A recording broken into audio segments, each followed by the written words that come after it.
Previously on the Seventh Valkyrie, Cyrus begins a new life as just another stray that found its way to the pit.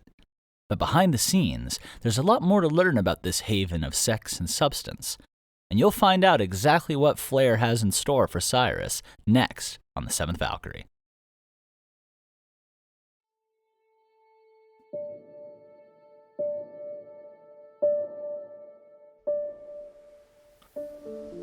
Chapter 12. A breath of fresh air. Cyrus. The 7th day of winter. Midday. When I'd first arrived at Flair, things had been uncertain, but now as I woke up and got ready to start my first shift, I was full of cautious optimism and good energy. I had a new outfit, a crisp uniform with deep crimson pants, and a sleek, airy, soft gold shirt. The buttons, my shoes, and my belt were all a deep gold, and as a whole, the entire uniform seemed to shift and echo the gold and red lights and crystals throughout Flair. Rossi, who was the people manager in charge of onboarding new hires, explained that it was part compliment, part camouflage. We matched the club's color scheme, but could also fade into the shadows to avoid distracting people from the real attractions. I'd had a brief conversation with Frida during my first night, where it had become clear that I wasn't cut out for what Frida had called the meatpacking business.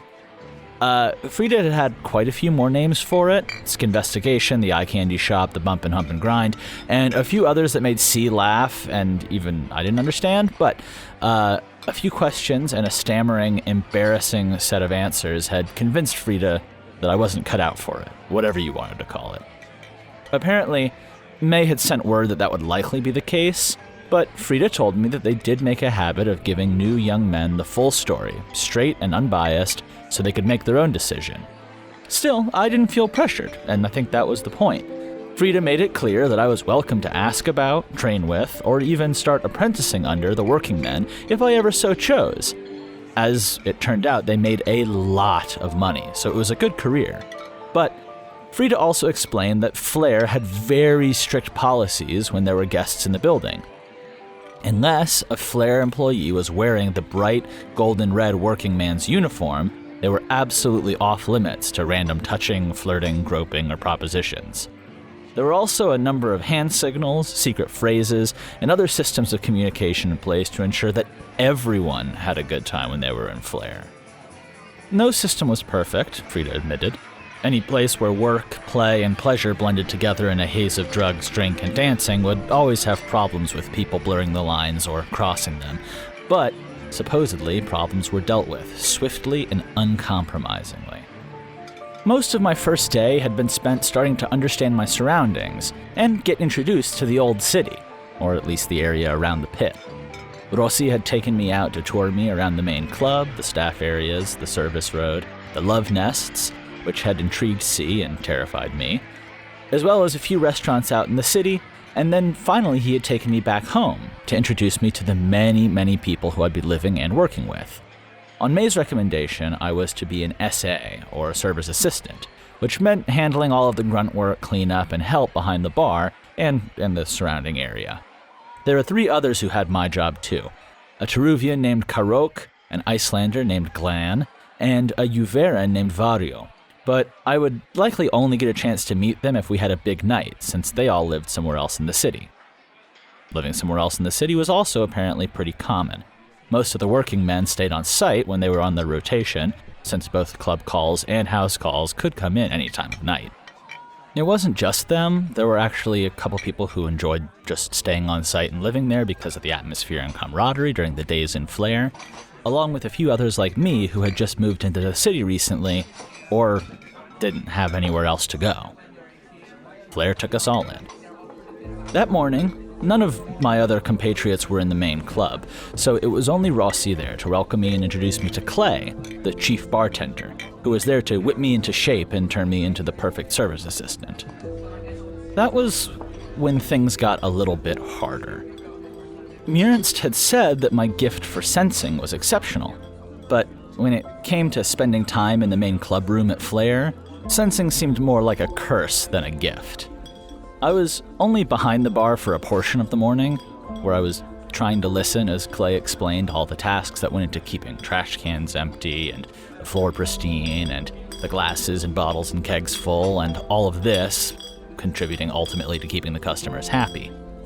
And yet, despite the fact that Clay was kind, funny, and a very good teacher, by the end of his lessons my eyes were watering, and it just took a lot of conscious effort to keep listening.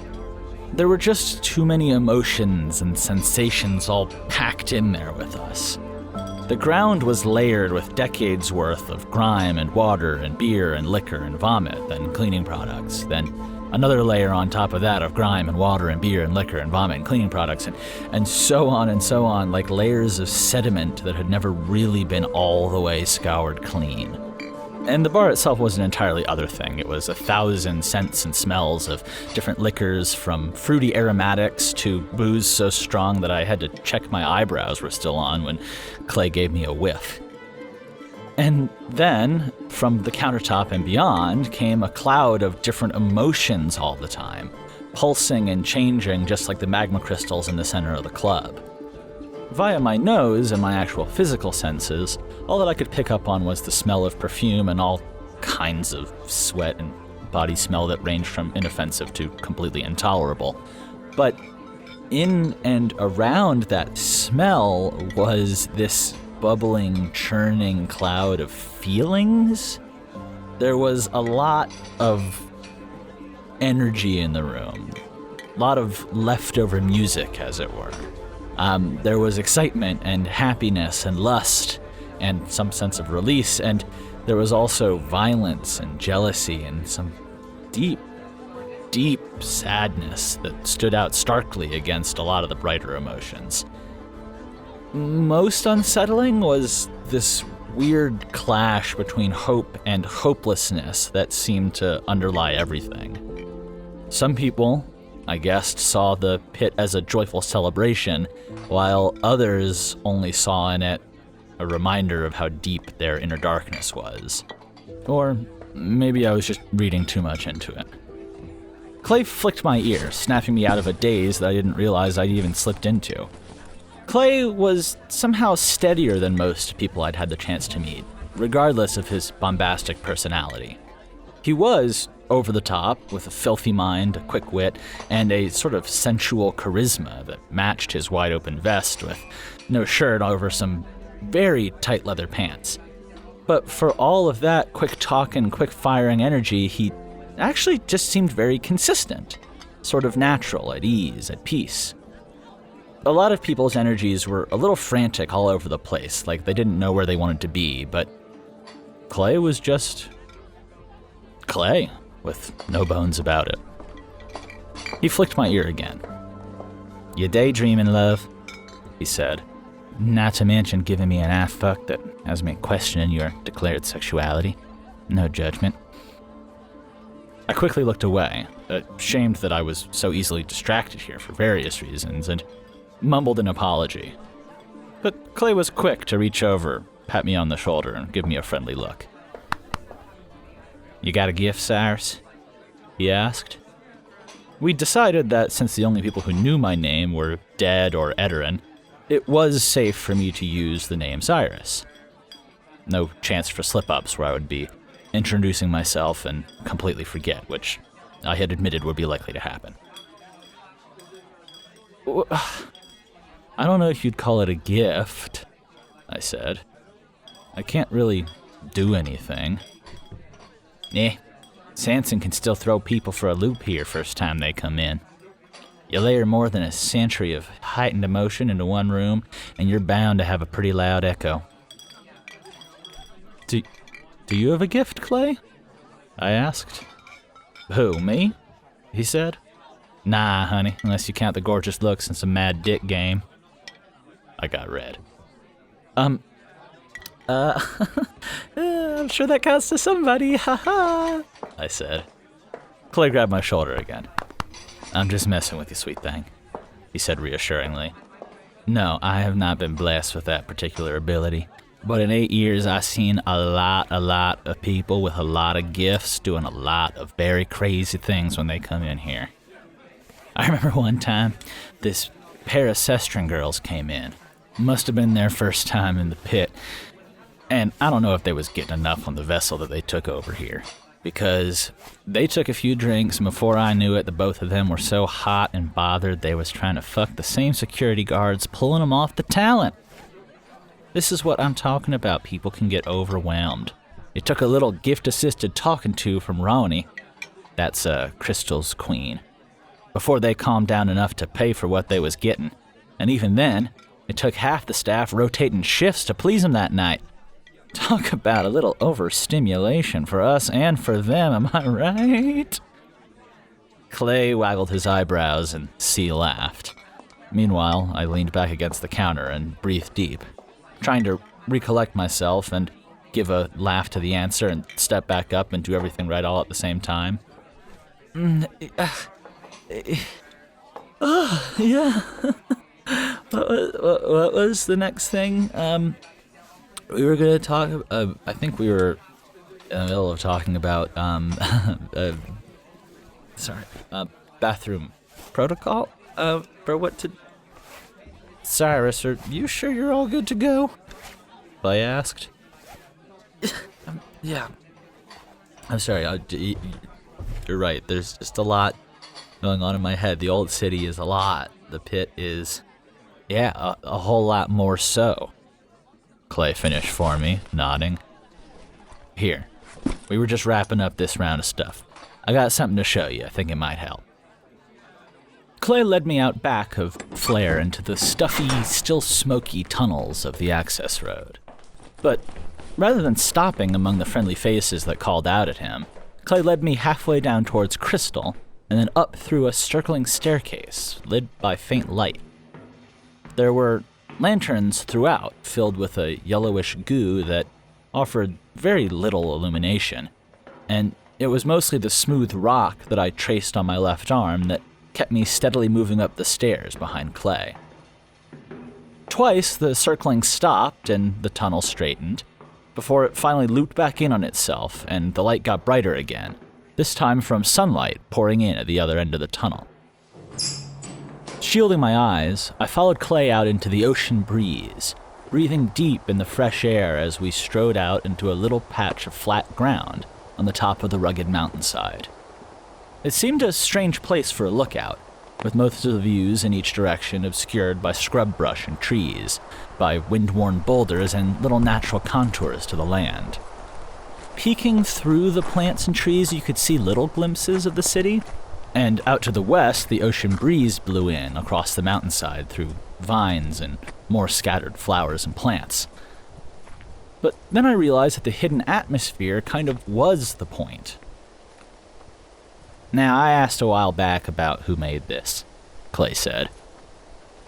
Think it was a pair of earth shifters? Must have been powerful as shit to make this all on their own, which makes sense, because usually people who are stronger are likely to have better senses. Probably why they got so fed up being stuck down there all the time. Even without a gift, I can tell this place right here just feels right sometimes. So I like to come up here if it's getting all a lot. And believe me, you will not be the first gifted person nor the last to come spend a little bit of time standing up here under some clouds. Even a seasoned veteran needs to get out of the chaos of the pit every once in a while. Do you ever get used to it? I asked. You know, how crazy it all is down there. I kept taking in the space. There were a few spots where smooth rock had been scooped away to create rudimentary chairs, and I sat down in one. Being here in contact with the stone, that strong earthy presence, was even nicer. Yeah, I'd say you get used to it, Clay said, taking a seat next to me. At least that's what I've heard from Gifted, and it's been the same for me. Eventually you learn to honestly tune it out a little bit. Hold yourself a little steadier while everything else is swooshing around you. That made sense. Maybe that was why Clay's energy felt so steady. It had to be to survive in the pit. And look, kid, I'll tell you this, and I know it's only your second day, but pit ain't, maybe shouldn't be, a lifetime gig, he said.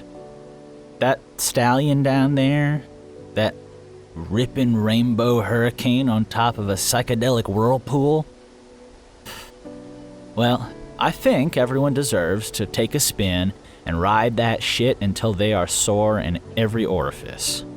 But, kid, well, when it's time to hit calmer waters, you gotta know, and you gotta find people who are gonna remind you and tell you and help you find them if you need them. Because I've seen some people drown in this place. I nodded quietly. I don't know that I'm gonna be here for a lifetime, I said. It's more of a stopover. I've got a lot going on here. Elsewhere, things are complicated. Clay smiled. It always is, and they always will be. Glad to hear that you've got your head above your shoulders, he said. Having something to hold on to, some purpose, some reason, some thought that one day you're gonna get out, makes keeping your head afloat a little easier. Me, for example, I've only got 2 more years here, then I'm gonna hit the road. Take the money, head down south to the islands, maybe find a nice boy or girl or a nice little group love situation and sink some time into it. Don't mean I'm never gonna come back to take a ride on the horse again, but even I'm moving on one day. Still, he said, that's then, and this is now. And I'll tell you, I got a few more turns left in me. He stood up and started to head back downstairs.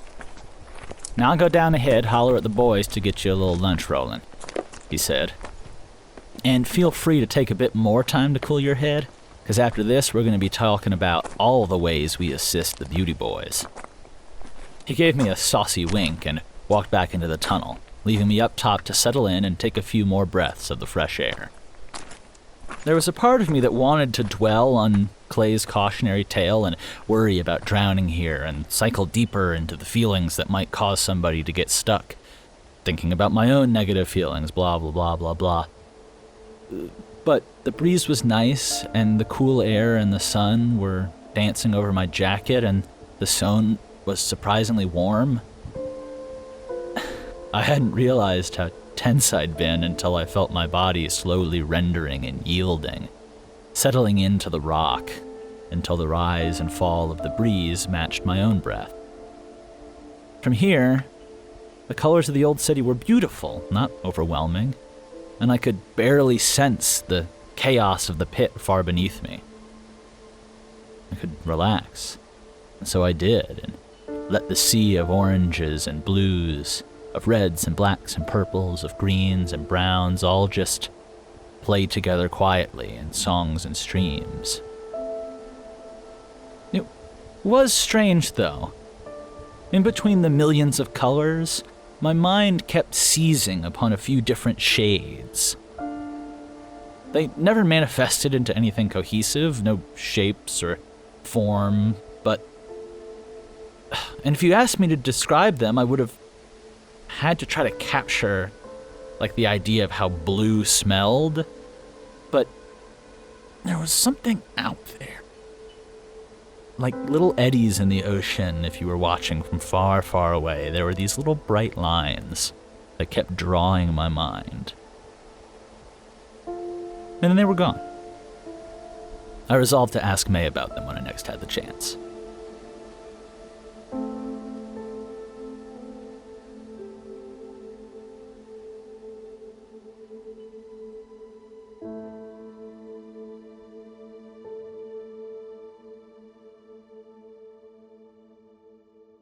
Want to know what happens next?